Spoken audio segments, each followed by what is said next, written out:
তুমি না জুমা সত্যি করে একটা কথা বলি মানে বলতে পারো এটা তোমার বড় ভাই হিসেবে আমি একটা কমেন্ট করতেছি। আমরা না ওই বাঙালি ঘরের মায়েদের মধ্যে, বোনেদের মধ্যে, নারীদের মধ্যে একটা চিরায়ত ব্যাপার দেখি। তারা সবসময় এরকম সুন্দর জামা পায়জামা পরে মাথায় একটা কাপড় দেয়। এটা আমার মা, তোমার মা সবাই। আমার না তোমার ফেসটা দেখলে, তোমার অ্যাপিয়ারেন্স টা দেখলেই মনে হয় you are the representative of that class. এই জিনিসটা আমার খুব ভাল লাগে এই কাজ এক্সাক্টলি। থেকে। আমি তাদের রিপ্রেজেন্টেশনটার জন্যই এই জায়গায় এসেছি।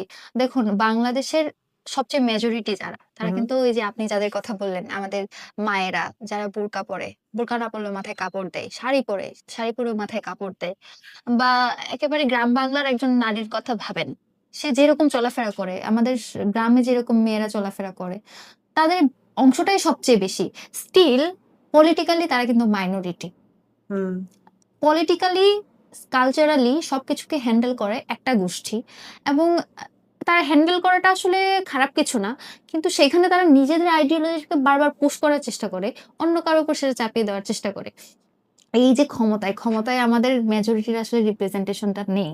তাদের যে শরিকানাটুকু, তাদের যে কন্ট্রিবিউশন, সেই কন্ট্রিবিউশন দিয়ে তো এই সার্টেন ক্লাসটা হচ্ছে তারা মানে পলিটিক্যালি বলেন, কালচারালি বলেন এলিট হয়। তো যাদের শরিকানা আপনার দরকার, তাদের শরিকানাটা তো আসলে নেই, যাদের সবচেয়ে বেশি কন্ট্রিবিউশন। সেই জায়গা থেকে আমি ফিল করেছি, এই যে আমাদের মা-বোনেরা যারা গ্রাম বাংলার মানুষদেরকে রিপ্রেজেন্ট করে, যাদের আইডিওলজিক্যালি যাদের রুটটা আসলে ইসলাম। ইসলামকে দেখুন এখানে শুধুমাত্র ধর্ম হিসেবেই আমরা পোট্রে করতে চাই না। ইসলাম কিন্তু আমাদের কালচারও। হ্যাঁ, এটা আমাদের একটা জীবন ব্যবস্থা। জীবন ব্যবস্থা। এই জীবন ব্যবস্থার বাইরেও দেখুন ছোট, ছোট যে আমাদের ইগুলা জেস্চার গুলা, ছোট, ছোট যে পোস্চার গুলা, এগুলা কিন্তু আমাদের ইসলামের সাথে কানেক্টেড।